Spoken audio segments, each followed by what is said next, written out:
하나님께서 이 시간 우리에게 은혜 베풀어 주실 줄 믿습니다. 아멘. 오늘 말씀의 제목은 복을 받아 누리기 위해입니다. 복이라는 단어는 세계 모든 사람들이 좋아할 만한 매력적인 단어입니다.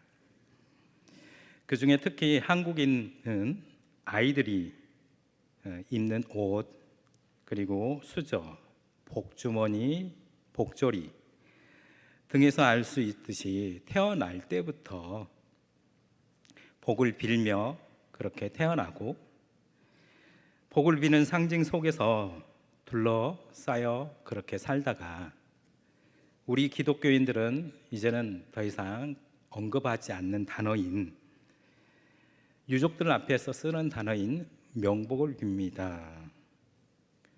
그렇게 그 단어를 쓸 정도로 복에 대해서 갈망하며 살아가고 있습니다. 우리들이 쓰는 말에도 복이 있다, 복이 찾아온다, 복이 달아난다 등 여러 가지 말이 있는가 하면 복지, 복지사회, 복덕방, 그리고 요즘은 로또라고 하는 복권 등 여러 가지가 있습니다.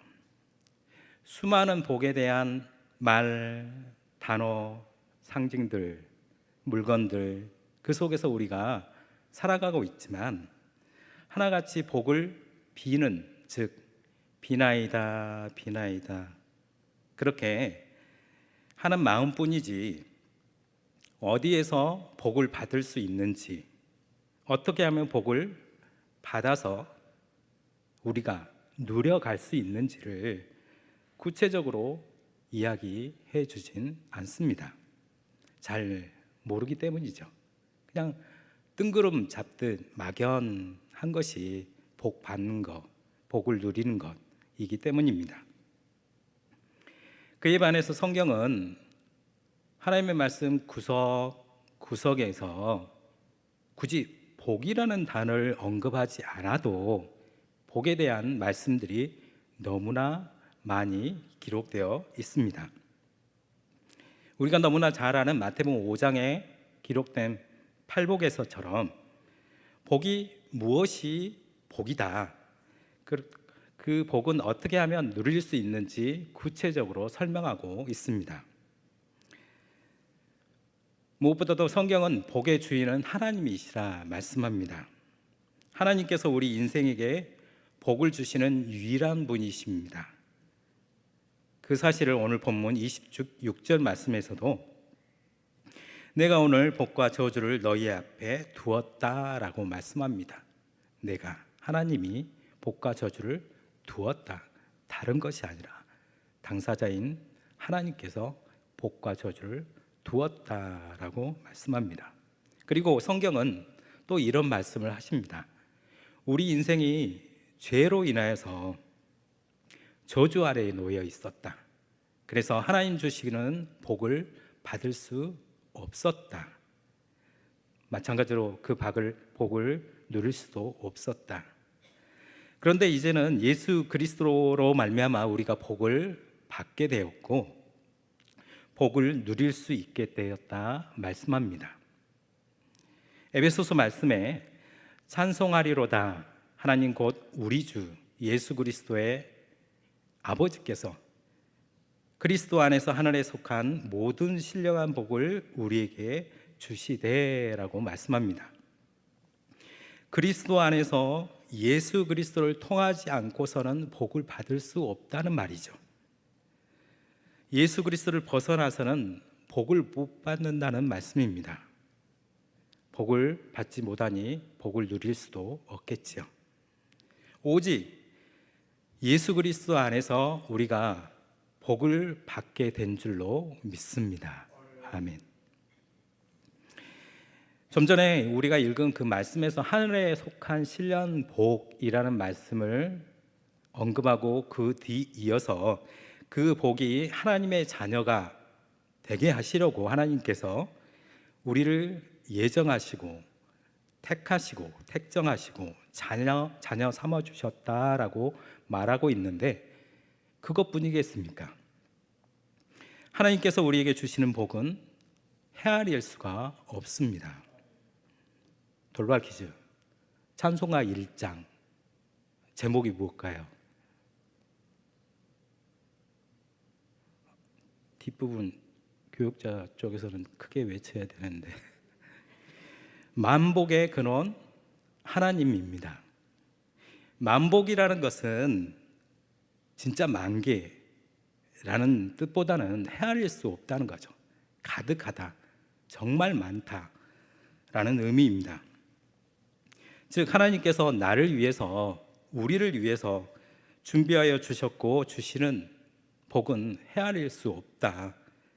그런 복을 받아 누리시는 여러분이 되시길 주의 이름으로 축복합니다. 그런데 하나님께서 우리에게 주시는 복의 개수를 헤아릴 수 없다고 하는데, 그러면 우리가 하나님께 기도할 때 하나님 10,000가지 복을 다 주세요, 하나님 다 아시죠? 그냥 다 주세요 라고 기도할 수는 있겠죠.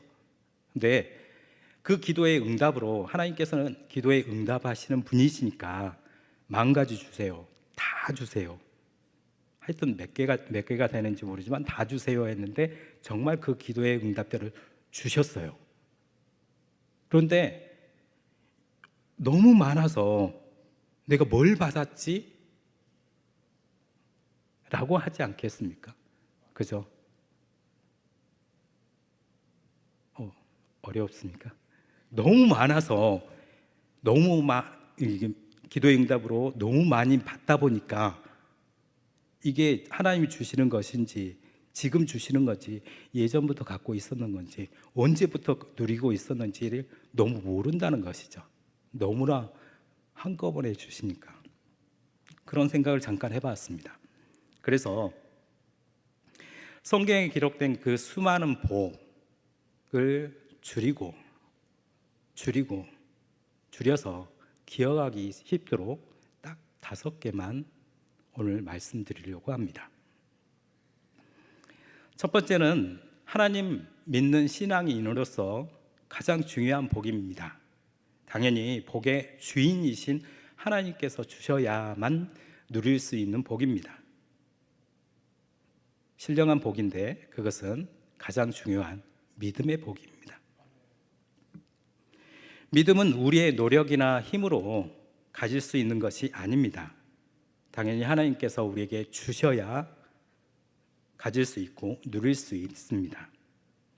우리가 지금 사순절 기간을 보내고 있는데 예수님께서 나의 죄 때문에 죽으셨다, 그 사실이 믿어지는 것, 이건 내 의지로 되는 것 아니지 않습니까? 어떤 지식적인 것을 많이 배웠다 해서 그게 믿어지는 것 아니지 않습니까? 힘으로, 능력으로 정말 믿고 싶어요, 제발 그렇게 노력한다고 해서, 내 의지가 강하다 해서 그게 믿어지는 것 아니지 않습니까? 하나님께서 믿음을 주셔야 믿어지는 것입니다. 시련과 핍박이 와도 굴하지 않고 오직 주만 바라보고 나가는 것 또한 하나님께서 주시는 믿음의 복입니다. 성경 말씀이 믿어지는 것, 하나님의 말씀이 마음에 와 닿는 것, 말씀을 듣고 있노라면 마음속에 확신도 생기고 하나님의 뜻을 알아가는 것, 그 모든 것이 믿음의 복입니다. 로마서 말씀에 믿음은 들음에서 나며 들음은 그리스도의 말씀으로 말미암았느니라 라고 말씀합니다. 즉 말씀을 듣지 않으면 믿음이 생기지 않는다는 건데, 이 말씀만이 우리에게 믿음을 줄 수 있는데 이게 믿어지느냐라는 것이죠. 아무리 읽어도 우스갯소리로 하얀 것은 종이요 검은 것은 글씨라, 그 외에 지식적인 것밖에 느껴지지 않지 이게 믿어지느냐라는 말입니다.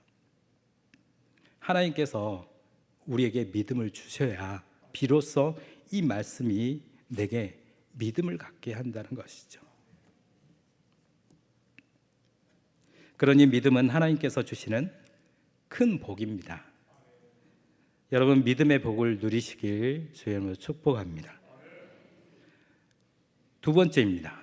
두 번째 복은 무엇일까요? 믿음 다음으로 사람들이 꼭 필요하다고 생각하는 것. 그래서 모든 사람들에게 주된 감심사가 되고 있고, 그리고 그것을 위해서 시간도 투자하고 돈도 투자하는 것. 그게 무엇일까요? 건강입니다. 건강의 복입니다. 이 건강의 복 또한 하나님께서 주셔야 내가 가질 수 있고 주셔야 누릴 수 있습니다.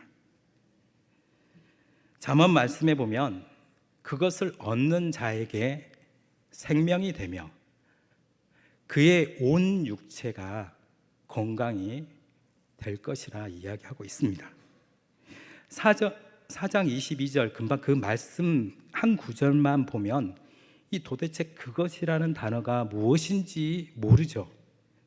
그것이 무엇인지 모르지만 그것을 얻는 자에게 생명이 된다. 그리고 온 육체의 건강이 된다라고 말합니다. 이 그것이 무엇일까요? 알기 위해서는 앞뒤 문맥을 계속 읽어봐야겠죠.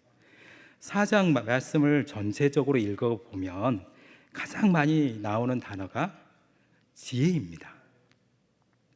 즉 그렇다면 4장 22절 말씀 그것이라는 단어에 지혜를 넣어서 이렇게 읽어볼 수가 있습니다. 지혜를 얻는 자에게는 생명이 되며 그 지혜로 말미암아 그 사람의 온 육체가 건강하게 될 것이다. 그러면 또 하나의 질문이 생깁니다. 그렇다면 그 지혜가 무엇인가? 라는 것이죠. 잠언 전체의 말씀을 읽어가다 보면 하나님을 경외하는 것이 지혜의 근본이고 지혜의 출발점이라고 이야기하고 있습니다. 그렇다면 4장 22절 말씀을 또 이렇게 읽을 수가 있습니다. 하나님을 경외하는 것이 그에게 생명이 될 것이다. 하나님을 경외함이 그에게 온 육체의 건강을 줄 것이다. 아멘. 하나님을 경외하는 자가 당연히 생명을 얻죠. 하나님을 경외하는 자가 건강도 얻게 될 것이다. 성경은 분명히 이야기하고 있습니다. 이건 하나님의 말씀이죠. 의심이 없는 하나님의 말씀이죠. 그렇다면 건강의 비결을 발견하지 않았습니까? 하나님을 경외하는 것. 그 사람이 건강할 줄로 믿습니다.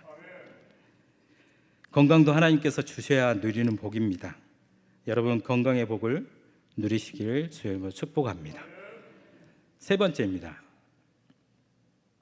여러분 손을 저처럼 한번 펴보시기 바랍니다. 그 중에서 손가락 중에서 그래도 가장 긴 것 같고 그래서 길어서 좀 눈에 좀 잘 띄는 것이 있죠. 그게 세 번째 손가락, 이 가운데 손가락입니다. 이처럼 우리의 삶 속에서 눈에 잘 띄는 것 같고 소위 눈에 밟힌다고 합니다. 그래서 눈을 감으나 뜨나 떠나지 않고 심지어 내가 우리 부모들이 늙어 죽을 때까지도 붙잡고 있는 것, 그게 무엇이죠? 자녀입니다. 자녀 때문에 눈에 밟힌다라고 하지 않습니까? 그렇죠? 자녀의 복 또한 하나님께서 주셔야 합니다. 보라 자식들은 여호와의 기업이요 태의 열매는 그의 상급이로다. 태의 문을 열고 닫는 것은 하나님께 있다 말합니다. 하나님께서 주신 자녀들이 하나님을 믿는 자녀가 되고 하나님을 잘 섬기는 백성이 되어가는 복, 그게 자녀의 복 아니겠습니까? 그런 복을 받아 누리시는 여러분이 되길 주님으로 축복합니다.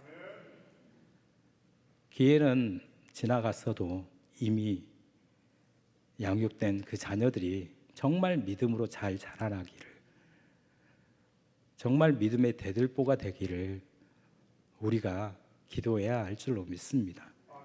우리 교회 다음 세대를 위해서 애쓰고 있지 않습니까?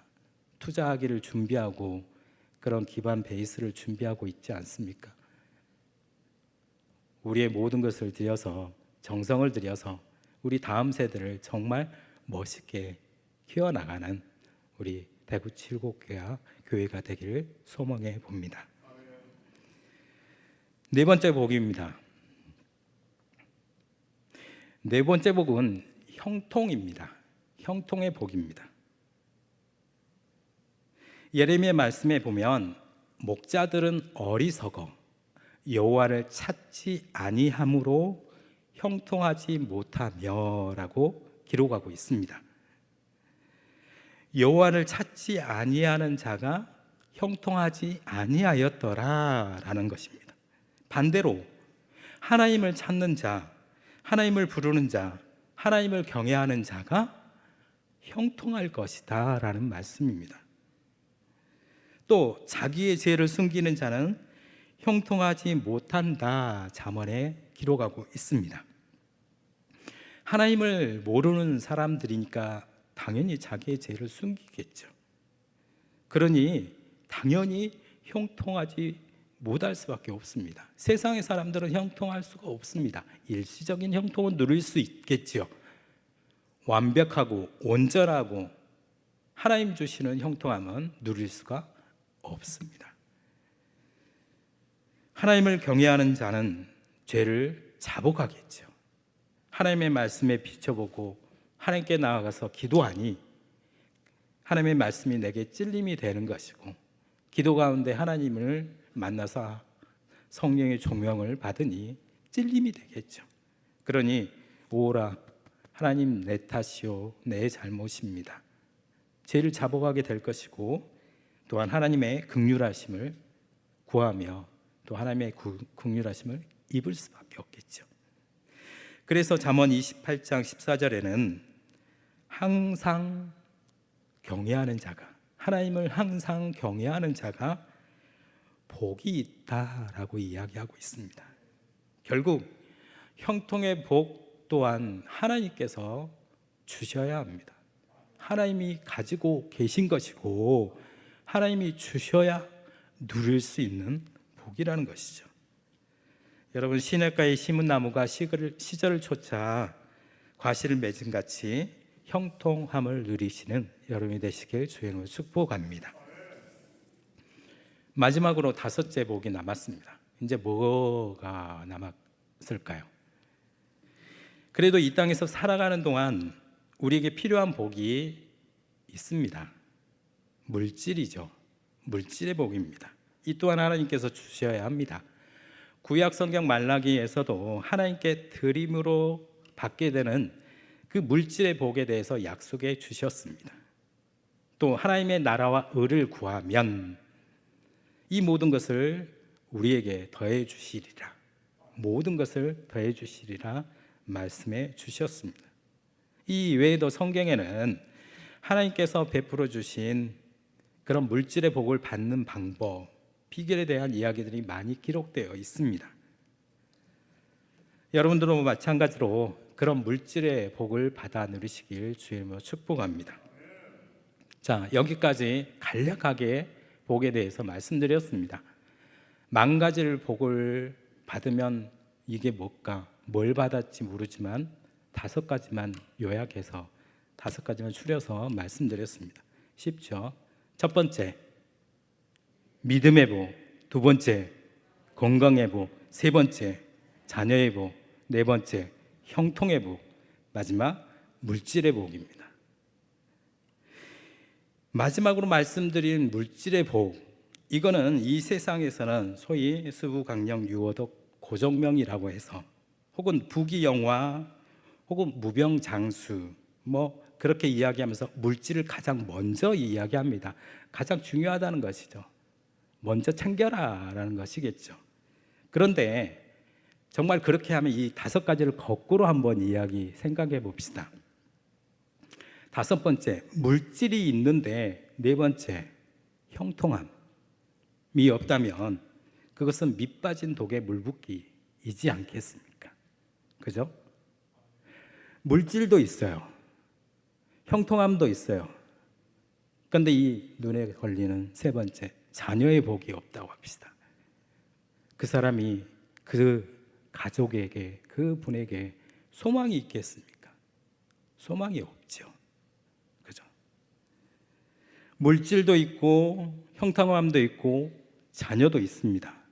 그런데 건강이 안 좋아서 병석에 계속 누워만 있다면 그 사람에게 무슨 낙이 있겠습니까?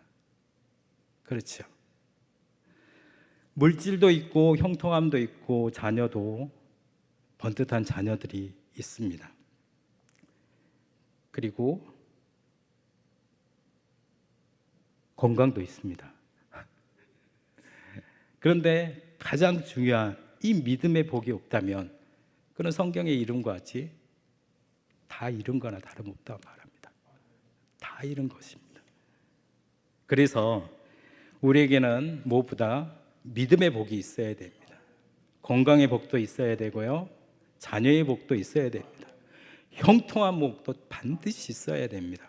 마지막으로 이 땅을 살아갈 때 우리가 베풀며 쓰기 위해서 물질의 복도 있어야 하는 줄로 믿습니다.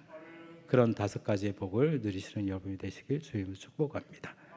여기까지 마치면 좋겠죠. 그런데 오늘 말씀의 제목이 복을 받아 누리기 위해서는 이라고 달았습니다. 세상의 사람들은 좀 전에 이야기한 것처럼 복을 어떻게 받을 수 있을까, 어떻게 하면 복을 받아서 누려갈 수 있을까 모르고 살아가고 있습니다. 그런데 우리는 복의 주인이신 하나님을 믿게 되었습니다. 그리고 그 복의 주신 하나님께서 예수 그리스도를 통해서 우리에게 복을 주셨고 우리가 받을 수 있게 되었고, 그리고 그 복을 우리가 받아 누릴 수 있게 됐다는 것을 성경을 통해서 우리가 알게 되었습니다.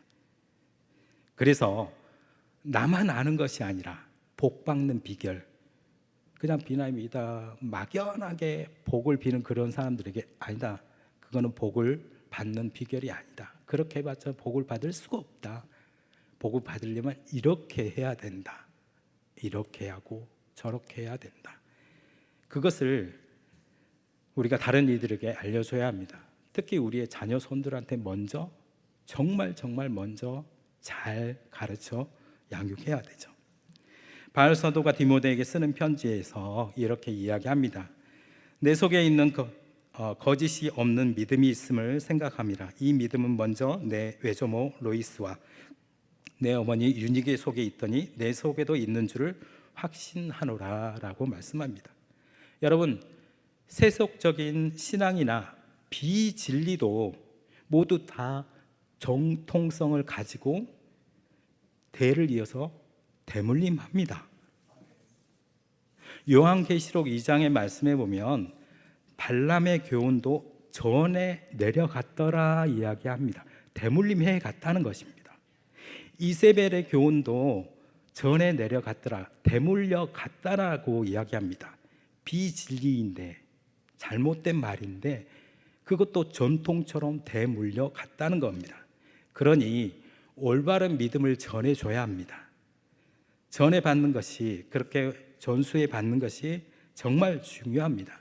어떻게 하면 복을 받을 수 있는지, 어떻게 그 복을 받아 지킬 수 있는지 지켜야 하지 않겠습니까? 빼앗기지 않기 위해서 그것도 알려줘야 됩니다. 오늘 본문의 27절 28절 말씀에 너희에게 명하는 너희의 하나님 여호와의 명령을 들으면 복이 될 것이요 너희에게 명령하는 도에서 돌이켜 떠나 너희 하나님 여호와의 명령을 듣지 아니하면 저주를 받게 될 것이다. 간단합니다. 그래서 복을 주시는 분은 하나님이시다.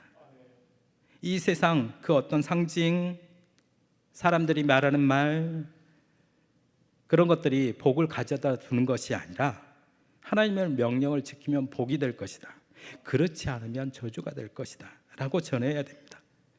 세상이 뭐라고 해도 하나님 말씀대로 가르치고 전해야 할 책임이 우리에게 있다는 겁니다. 또한 우리가 복을 받았다면, 그 복을 받아 누리고 살아가고 있다면 마찬가지로 지켜야 할, 그 복을 빼앗기지 않기 위해서 지켜야 할 책임이 마찬가지로 우리에게 있습니다.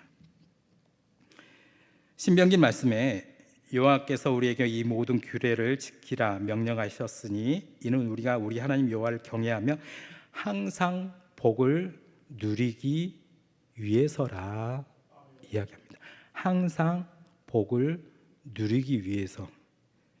그러면 조금 바꿔서 생각해 보면 복을 잃을 때도 있다는 말입니다. 우리가 만일 하나님 여호와를 경외하는 것에서 벗어난다면 더 이상 복을 누리지 못한다는 것을 우리가 기억해야 합니다. 그래서 바울 사도는 이렇게 이야기하였죠. 내가 내 몸을 쳐 복종하게 하면 내가 남에게 전파한 후에 도리어 버림을 당할까 두려워합니다 라고 이야기합니다. 또 다윗은 솔로몬에게 너는 내 아버지 하나님을 알고 온전한 마음과 기쁜 뜻으로 섬길지어다. 여호와께서는 모든 마음을 감찰하사 모든 의도를 아시나니 내가 만일 그를 찾으면 만날 것이요 만일 내가 그를 버리면 그가 너를 영원히 버리시리라. 찾고 만날 때가 있지만 그렇지 않으면 버려짐을 당할 때가 있다는 겁니다. 한 번 복을 받았으니 영원토록 변치 않을 것이다 라고 착각해서는 안 된다는 하나님의 엄미한 말씀입니다. 하나님을 경외함으로 주의 말씀에 내 자신을 복종시키기 위해서 마지막으로 우리가 기도해야 합니다. 기도는 정말 중요합니다. 여러분, 하루라도 책을 읽지 않으면 입안에 가시가 돋는다는 안중근 의사의 말이 있죠. 일일 불독서하면 구중생 형극이라 라는 말이 있습니다. 이 문구를 저는 이렇게 바꾸어 보았습니다. 일일 불기도하면 아중생 제약이라. 하루라도 기도하지 않으면 내 안에 제약이 생긴다. 하루라도 기도하지 않으면 내 자아가 싹 터서 내 생각이 앞서고 내 주장이 앞서서 하나님 영광을 가로채려고 하는 그 죄악이 그 모습을 보게 될까 염려하니 혹은 보고 있으니 기도하여서 날마다 내 자신을 복종시켜야 한다는 생각으로 그런 단어를 한번 만들어 보았습니다. 사도 바울도 디모데에게 자고하지 말아라. 매 순간마다 너 자신을 깨끗하게 늘 준비하라 라는 말씀으로 권면하지 않았습니까? 여러분, 오늘 말씀을 기억하시기 바랍니다. 복의 주인은 하나님이십니다. 하나님께서 우리를 위해 예비해 주신 복은 헤아릴 수가 없습니다. 그 중에 믿음의 복, 건강의 복, 자녀의 복, 형통의 복, 물질의 복을 누리시는 여러분이 되시길 주님으로 축복합니다. 받아 누리기만 할 뿐이 아니라 지켜야 합니다. 빼앗기지 않도록. 이 내 안에 싹 틀려고 하는 죄악 때문에, 내 자아 때문에, 온고집 때문에 그걸 빼앗기지 않도록 내 자신을 복종시켜야 됩니다. 그러니 말씀을 가까이 해야 합니다. 그리고 기도해야 됩니다. 그렇게 받아 누리신 복을 절대 빼앗기지 않으시며 지켜나가시는 여러분이 되시길 바랍니다.